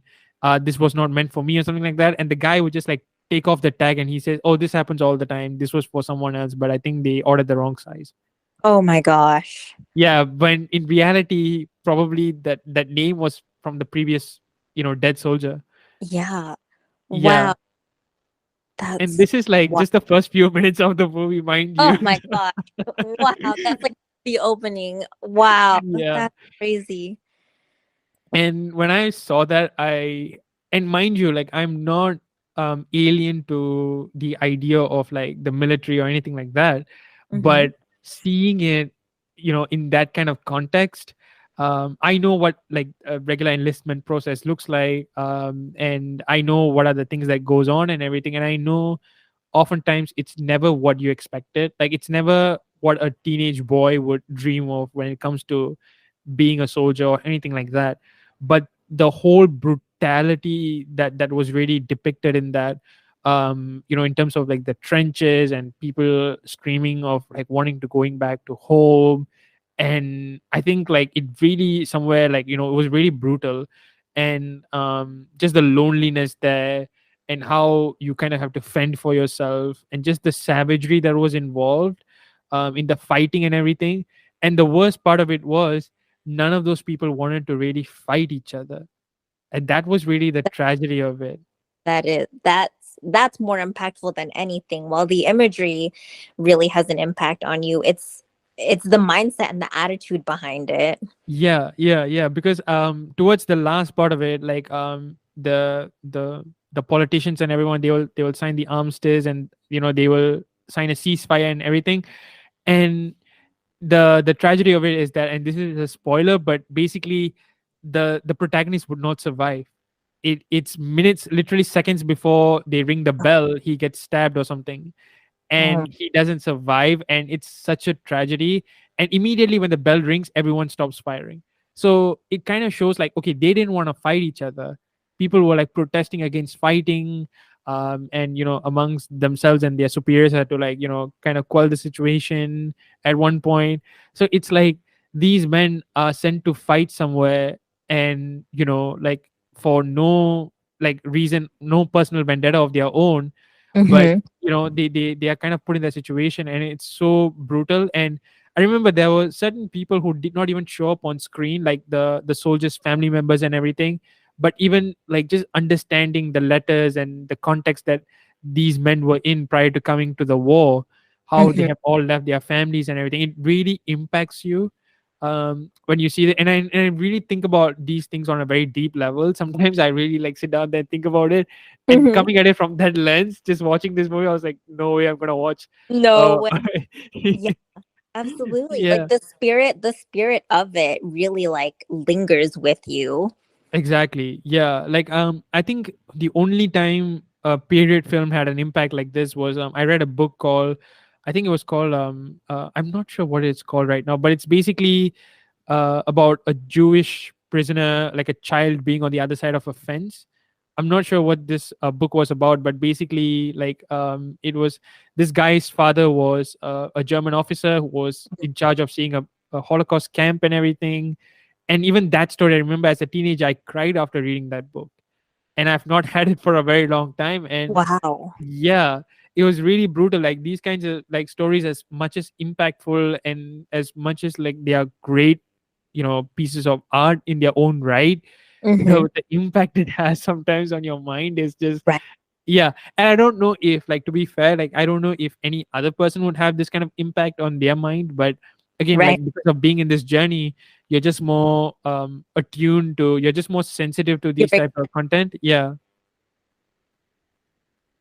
yes, absolutely. I think you really really hit home with that. Regardless of the content you're consuming, like what is like the spirit behind it, because that will really stay and linger with you. Like what was absolutely. even even if you're watching like a comedy or even like a work of fiction, like clearly this was based on real life, but even like the spirit in which a work of fiction was made, that will definitely linger with you and impact like your overall self-image and wellness and how you're feeling and how you feel about yourself. Absolutely, 100%. So it's for that purpose I'm very mindful of what I watch. And I think like that is one of the ways, like part of the way I take care of myself is by really kind of protecting myself content wise as well. Absolutely. Do you have like specific restrictions that you have as far as like the content that you consume? So like generally speaking, I think if it's too violent or too brutal, like that way I try to restrict myself. If it's like too heavy hearted, like if it's about like someone's biopic depicting like failures and everything like that, or something like that, or if it's like a man really like just being very lonely in this world, or anything that depicts loneliness, Mhm. anything that depicts like too much violence, like too much blood, or just a lot of like crying and sadness, I kind of shy away from it. I just tend to Mhm. say, okay, no, like, and I try to kind of watch things that are more bright, like, more vibrant and just more lighthearted. Because Mhm. like we go to sometimes entertainment just for the lightheartedness of it, to kind of just forget about certain things. And the Yes. last thing we want is to add on to that. And that isn't to say that I don't watch anything that is violent or something like that. I think a lot of action movies are violent these days, but there's a sterilization in the sense that sometimes not all movies show blood the same way. Not Mhm. all movies kind of depict violence the same way. Like even the Marvel movies, they can be violent sometimes, but they always have a comedic layer on top of it that kind of Yes. just diminishes certain things. And Mhm. I think like I watch more of those types of things. And even like something that's very silly and goofy, like 21 Jump Street or something like that, may have a lot of violence, but like it's still very goofy and comedic. Yeah. And Yes. that's the kind of stuff that I kind of try to stick to these days. Yeah, Um that's great. And I love that you keep it lighthearted because again, like we just talked about, that's so impactful on your subconscious. Do absolutely. you like apply the same filters when you're like reading books and like consuming social media? So like with social media, sometimes I'm really into politics, funny enough. So like yeah, so I always watch like a lot of political content. But like if something is really disturbing or something, I you can always, there's this option on Instagram where you can say like I'm not interested in these types of content, so it kind of reduces what it shows us. But I think what I do generally is focus more on the replacing component of it. Like, Mhm. what do you replace it with? Yes, avoiding content is important, but what is more impactful and what is more important, I would say, is replacing it with something else. Like Absolutely. filling that void with something that is more positive, that it's more aligned, in terms of like your goals, in that's in alignment to your goals. I think that's what I tend to focus on. Like, Yeah. it's not just important to not focus on what you don't want, but rather also focus on what you want as well. Yeah. So, and I do my best to kind of focus on that. Like, okay, so if let's say I don't want to see like violent posts or anything like that, that's fine, but what are you replacing it with? Yes. And I tend to focus more on that. So I try to focus, I try to follow hashtags that are more in alignment to my goals, and maybe looking at like Pinterest with like my favorite locations, and really just trying to saturate my mind with like loving things that Mm-hmm. much more. Because like I think the world is a mixed bag. Like, there, as much as there are things that are horrible and violent and things like that, there are also peaceful and loving things as well. And I think like focusing more on that, because your energy goes where your attention goes, and it all Yes. comes back to what you said about putting seeds of like generosity and kindness and everything. But Mm-hmm. it also, a part of it really starts from on a subconscious level, and your subconscious mind really takes in all the content that you're watching. And Yes. to really you, like when you're watching a piece of movie, like you might not think that it's impacting you, but subconsciously it might be, in terms of Yeah. like the phrases used, the dialogues and things like that. So it all comes back to that, I would say. But yeah, to answer your question, I try to watch like content that's more loving, both on like all fronts, generally speaking. But Mm-hmm. there are certain interests of mine, like I said, like politics is not always loving and bright and whatnot. But Not all. yeah, exactly. So, but I do try to balance it with something else. So I try not to overindulge, try to limit Mhm. myself in certain things. And yeah, but I do have certain interests that are, like, for example, I really like reading up about like airplanes and weapon systems and things like that. Like, I'm a geek when it comes to that. But especially right now, there's an abundance of content, because of what's going on in Ukraine and all the types of weapons they are sending. And I'm like, ooh, what's this, what's that? But you kind of have to like really draw a line there for sure. Yeah. Yeah, absolutely. And I love what you said about replacement and how you just saturate your mind with things that are generally like loving and lighthearted and positive. Like a phrase I like to remember when I'm thinking about like the kinds of content I'm consuming, whether that's social media or books or movies or television, whatever it may be, is like Right. the solution to pollution is dilution. So I whatever love that. kind of pollution is going on in my mind, I've got to, the only way to get rid of that is really to dilute it with positive content.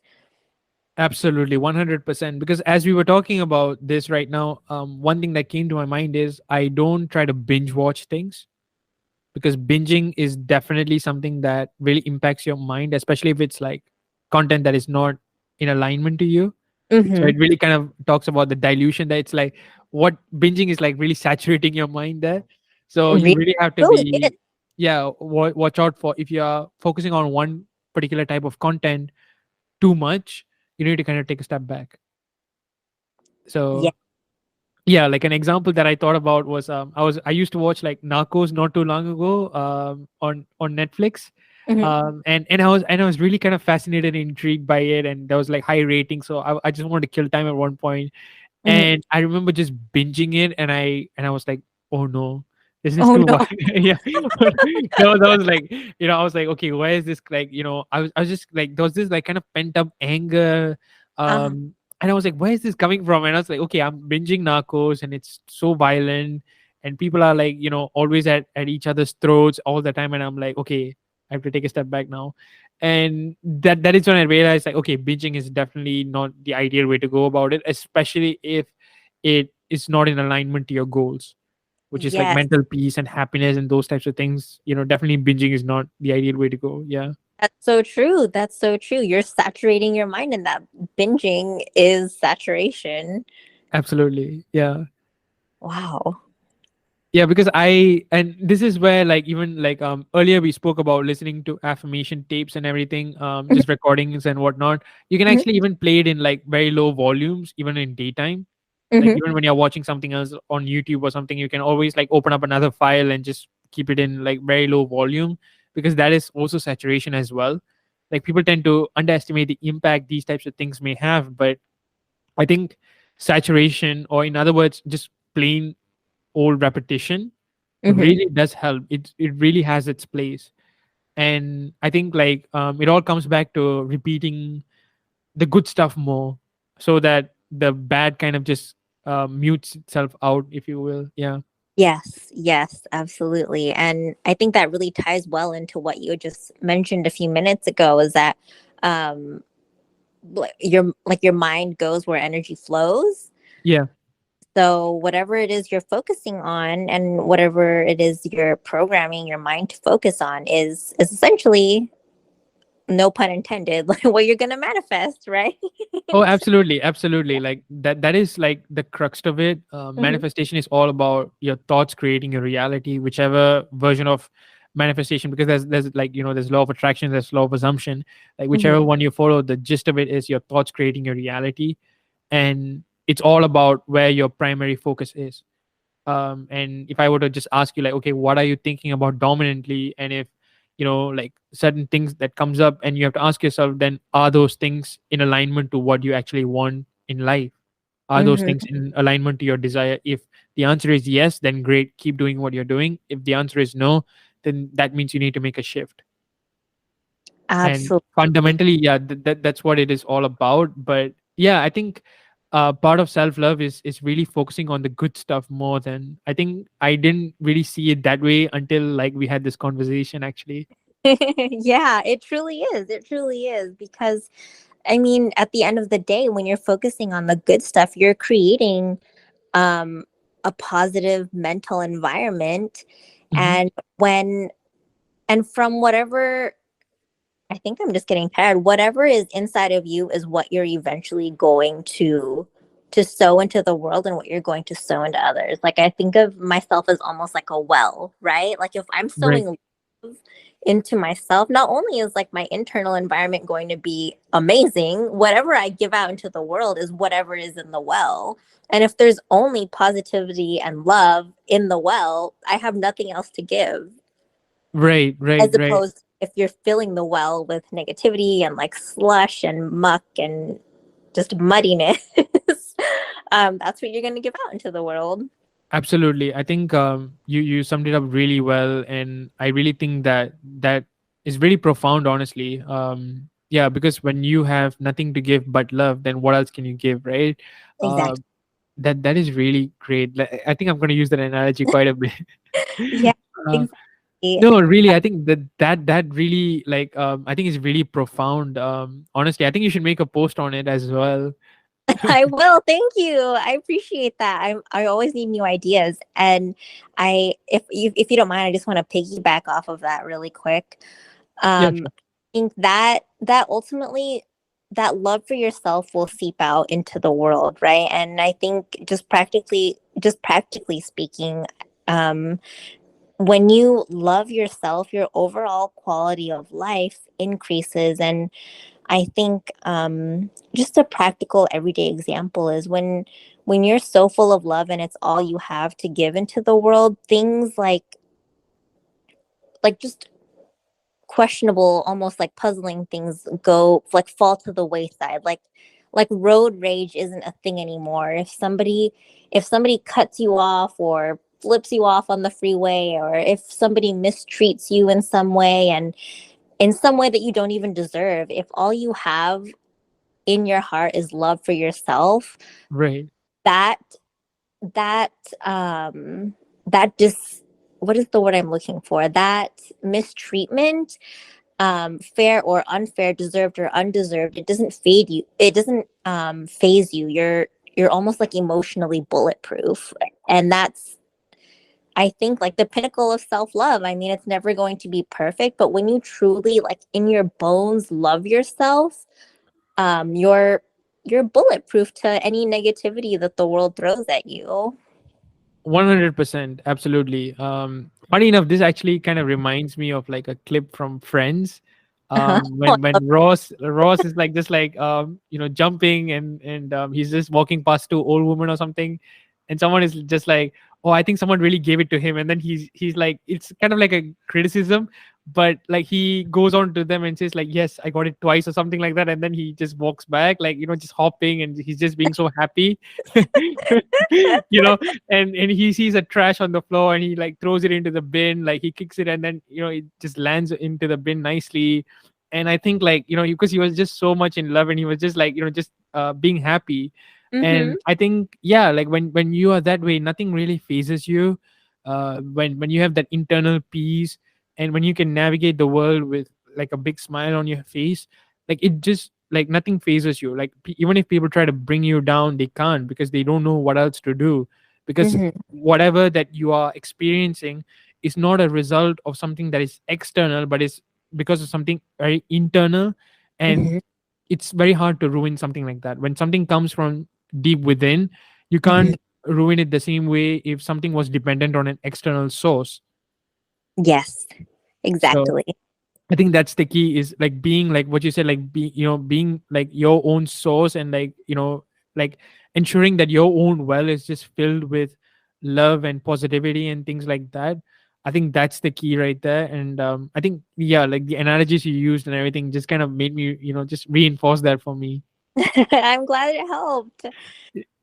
Yeah, it did, it definitely did. And I think, yeah, like honestly, like I always tell people, even with like relationships and everything, to always be like dependent on themselves. Because when you're tapping within, that's an infinite source there.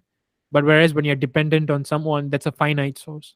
Yes, yes. So it all kind of ties back together, and it's all about creating that heaven within, and everything else will kind of follow as well. And I think one thing I wanted to ask you was, ever since you started this self-love journey, how has your external world shifted? Like, have you noticed any changes on your outside world, like when it comes to like how others approach you, or how circumstances maybe just aligns for you in the right way, like you just being in the right place at the right time kind of situations? Or has has there been a correlation between your self-love and journey, and like just alignment to the outside world in general? Yes, absolutely 100%.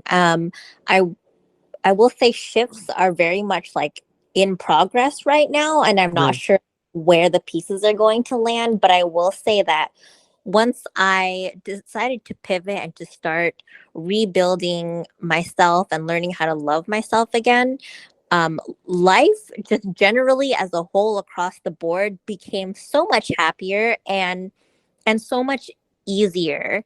I think when you don't love yourself and you're in this spiral of negativity, there's a lot of, you bump up against a lot of resistance in life. Right.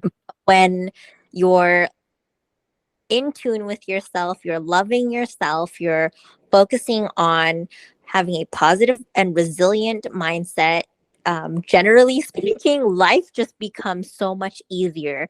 There is ease in the way that you conduct yourself at work. There is ease in the way that your relationships play out. There is ease in your trip to the grocery store. There's ease in how you interact with your child, and it's it's like the flow of energy shifts. You're vibrating on a higher frequency. Right, right, right, Yeah. right. It definitely seems to be the case. I just wanted to know that, like, if you had like a personal experience, and I think safe to say the answer is a resounding yes. But yeah, like I think like that's what it does. Like definitely, there's a atmosphere of ease in general, that, like what you said, like even like if someone begins their day in a very angry way or whatsoever, there's always like prone to road raging. People are probably like flicking you off. Yes. Yeah. Although to be fair, I've never really had that experience in my life. I don't really drive that often.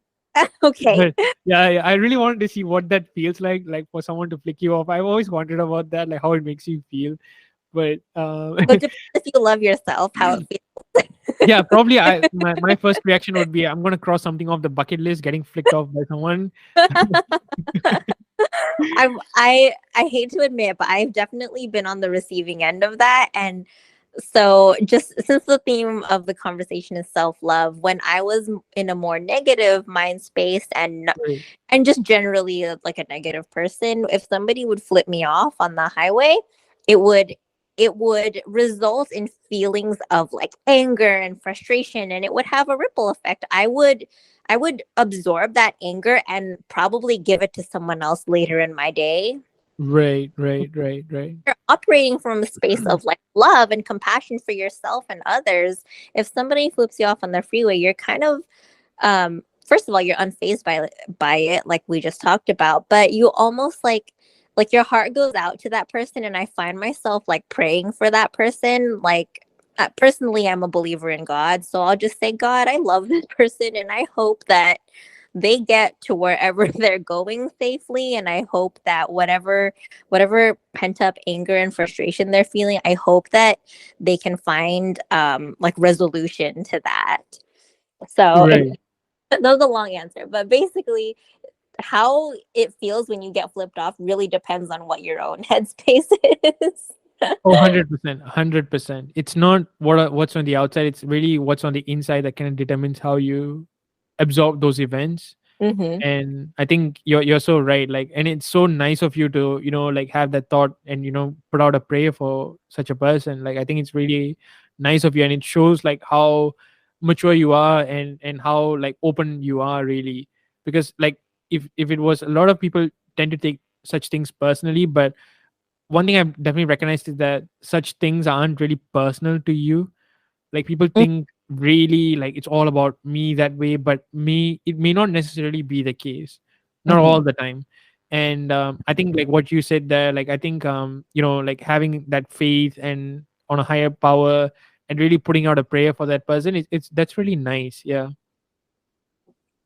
Absolutely. Thank you. Absolutely. I think like but yeah, like I do think that like having that self love for yourself, like it definitely makes you, like what you said, like bulletproof.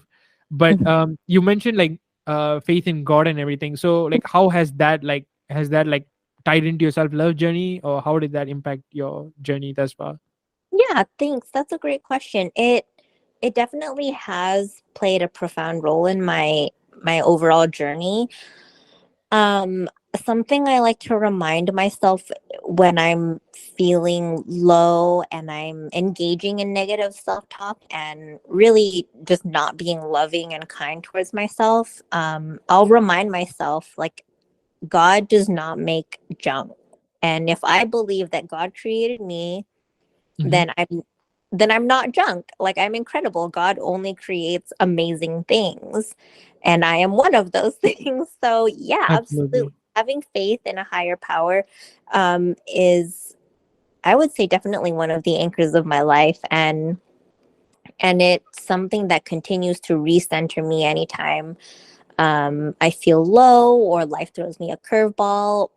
I I just know that I can't, like, we can recite positive affirmations and listen to affirmation tapes and do all the things that you and I talked about. We can do all those things until we're blue in the face, and it is impactful and it is helpful and it does ultimately lead to a life of prosperity and ease and whatever else it is that you want. But at the end of the day, it comes back to I can't do I can't achieve any level of profound greatness without having faith in a higher power, without knowing that I am loved by the creator of the universe, and that creator wants me to prosper and created me in his image and thinks that I am amazing. And if I didn't have those thoughts and beliefs anchoring me, I think all of the practices that we talked about could only take me so far. There would be like a ceiling, if you will, on the amount of like self-love and quality of life that you could attain. Right, right, right, right. Okay, yeah, that's really I'm glad like you mentioned those things, because I think it's really good to anchor your faith in something, and anchoring it in a higher power. And like what you said, like, God doesn't create junk. Like, that is so great. Like, I am glad you mentioned that phrase, because I think in moments of doubt and moments of like times when you're experiencing a sense of like deep sense of unworthiness and everything. I think Mhm. such a phrase can really empower someone. I'm not sure if you ever watched this movie called Hugo, from 2011. So It this rings a bell. What was it about? it was about a filmmaker who existed in the early 20th century. Mhm. Yeah, I was in Paris, like I think right after World War I. Okay. So yeah, but it was actually a filmmaker's movie. And long story short, like in that movie, a guy, a boy, who works in like clocks and everything, he will say something like everything has a purpose, like because in a clock, like every single gear has a reason why it's there. There's no reason for something to exist like without any purpose there. Oh, So wow. he says that like if someone is existing somewhere, it's because they have a purpose and whatnot. And I think that has kind of stuck with me for a long time. And that's the way I see it. Like everything has a purpose. There's no extra parts or there's no spare parts. Like it is all like working in sync and everyone has a purpose. Yeah. I love that. That is so profound. Now I have to go watch that movie. Oh, it's really good. It's really a good movie. Like, if you're into filmmaking or if you're just passionate about it and whatnot, and I think the vibe of the movie is really nice as well. I think you'll enjoy it. Yeah. Is so I'm sensing a theme here. It seems that movies specifically are like they tend to resonate with you and they have like deep meaning to you. Is that something that you're passionate about and that like has played a role like in your life? Yeah, I think so because I think now that you say it, like a lot of my memories and everything surrounds or involves movies one Hmm. way or another. Now that you Yeah. say it, it Good just sense. became it just like sparked a fire in me right now. But yeah, because like funny enough, like the first movie, like one of the first ones I ever watched was like the Brandon Fraser like mummies movies and everything. Hmm. And one of my earliest memories with my uncle, my mom's brother, was like him explaining to me what mummies are. Hmm. And because to me mummies meant like mother, and he's like, Yeah. no, those are different from like these people and everything. And how that, like, he said it in a very funny way. I remember him saying like, oh, that's mummy and these are like mummies, and like, these are people who lived a long time ago. And as a kid, like it just like ingrained in me. And funny enough, like I'm still passionate about ancient Egypt, the desert and everything. And it, Wow. yeah, so it all started from like what you said, a movie. And the need to do something like entrepreneur wise, or entrepreneurship seems very attractive to me, was because of a movie.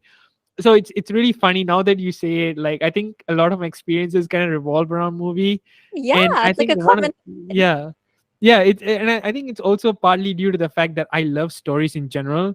Mhm. um I love like hearing about stories from all walks of life. I think it's one of the reasons why I'm really into writing as well, is that I love stories. I love listening to people's stories. And I think one of the reasons why I'm in this career is that you get to listen to a lot of people's stories from Mhm. all walks of life.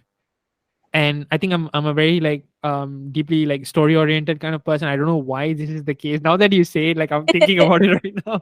But like a lot of my experiences, my memories always revolves around movies and stories. It's because I think I'm deeply attracted to stories in general and the impact it had on people and everything. I think movies have a lot of great stories. I think one of the main reasons why I'm kind of attracted to stories is because they have a lot of memories, especially the early ones, like Mhm. where I was at a certain period of life. It's the same reason why I kind of hold on to memorabilia as well. Yeah, I was just Eh, thinking that. yeah, because it's all about like where I was in a certain time of my life and what I was doing there. And I kind of remember movies as my anchor. Like if I tell you 2004, like one movie that comes up to my mind is Star Wars Attack of the Clones. And like what I was doing then, where was I, and what impact it had on me. And Yeah. I don't know why it always, I think I really use that as a way to plot my timeline in my life. Yeah, I was gonna say these are like mile markers for you. Absolutely, absolutely. Like now that you say, like 2012 was like when Avengers came out. So I was like, okay, so this was when my life, this was where I was at. point. So I think it is like that for me. Absolutely. Now that you say it, yeah, it definitely makes a ton of sense for me. I didn't see it as mile markers for me, but now that you say it, I'm like, oh shoot. So that's what I was doing all this time. That's really cool. And like not only is it like marking time for you, but like the mementos, like it sounds like specific movies like have very like special meaning to you, and like it's associative of like certain people or like certain times in your life, like you said. Oh, absolutely. I think it definitely does that for me. Simply because I think when you watch something, you don't just watch it, like without any reason. There's something always going around you and everything. And I think I value people and relationships a lot. And I think one of the ways I kind of bond with people is through movies. Mm-hmm. No matter where is it, like, I think one way that we can bond with people from all around the world is through movies. Like my love for example, Star Wars, as I mentioned, has brought me friendships that I wouldn't even have thought of. I think Really? yeah, and I think, like, it's because of movies. And I think, like, movies have a very nice way of bringing people from all walks of life, and even bringing people from different age groups together. And I think that that's a really a great impact that movies have, that it's almost like an unintended consequence of movies, but it does bring people together. And I think that's something that I really love about movies and whatnot. And now that you say it, like, it's probably one of the reasons why I kind of like go back to those experiences. Yeah. Yeah, that's really cool. That's amazing. Yeah. And is there any like specific genre of movies you like, or what about yourself? Yeah. I can't say that I'm that big into movies, but Right. I feel similarly about, not exactly the same, but like music. Right. Um, like I'll hear a specific song and it will remind me of like this season and chapter of my life and who was in my life 100%. at the time. Yes. And kind of on the flip side of that, music can be very like you said, like the way that movies tell stories, I think music in a way tells a story, like with or without lyrics. You feel the emotions, and it brings not necessarily people together in a group the way that you were describing, but it has a level of like relatability to it, and it brings you closer to the person in that way. So I think while it's a little bit similar and a little bit different, music has that role in my life. Oh, definitely. I think I was about to say that as well. Like, it has for me as well, especially songs from 2012. Those were always like anchored in my heart forever, especially like We Are Never Getting Back Together, Payphone. Like, I think that was when I started to get into like English songs in particular. So Mhm. when those songs like kind of play, like I always go back to that. Like, it's so crazy to think about it now as like the early 2010s. Like, it's so crazy that time just flew by. But those are the songs that kind of like I put a marker on. And I think growing up, like the 2000s, like Ricky Martin songs and everything, those were like I always kind of remember, like I always use the songs like to remember like certain parts of the time, like spiky hair, Yeah, sunglasses, San exactly. Francisco, like that's such a vibe. It really is. It really is. It really is. And I can't believe like time has flown so much. But like, yeah, I think music coupled with like a few imagery, like it definitely paints a certain picture of certain times. Because I'm a guy who loves like vintage music, like Mhm. from the 40s and 50s and whatnot. Mhm. And I think that's our way of anchoring to a certain timeline and time period and a certain time of even our own lives. And a part of like reliving that is through music. And I deeply resonate with that when you mention those things. Mhm. Yes, absolutely. I think we could talk for hours, Gautam, but I think we are like hitting the 2 hour mark now. Oh, absolutely. Yeah, yeah. I think we have kind of hit a. I don't know how much I can crop out, but I will do my best. Either, if not, I have to separate the video. But yeah, is there anything you want to wrap up the podcast with, or anything in specific? I just honestly, Gautam, I just want to say thank you so much for inviting me on your show and having this incredible conversation with me. I've learned a lot from you, and I'm definitely going to take that on my journey. And to anybody who's hearing the sound of both of our voices right now, I just want you to know that you're connected to an awesome person if you're connected to Gautam. And if you've listened to this entire podcast, I want you to know that you are no better and no less than anyone else. So this has been an incredible experience. Thank you, Gautam. Oh, thank you so much. I really appreciate the kind words there. So, is there any way folks can reach you, or so you're on Instagram, you're on your podcast, like how can they access it? Is it available on like Spotify or iTunes or? Yes, absolutely. So my handle on Instagram is She Keeps Blooming, and my podcast is The Blooming Life, and that can be found on all of your podcast platforms, including Spotify, Apple Podcasts, Google Podcasts, and everything in between. Awesome, awesome, awesome. So I'll leave links in the description for all of those things you mentioned. So guys, we have come to this end of this video. So if this video resonated with you, be sure to drop a like and a comment down below, and turn on your bell notification so that you guys will know when I upload a new video every single week. Guys, thank you for watching. Stay safe and happy manifesting. Peace.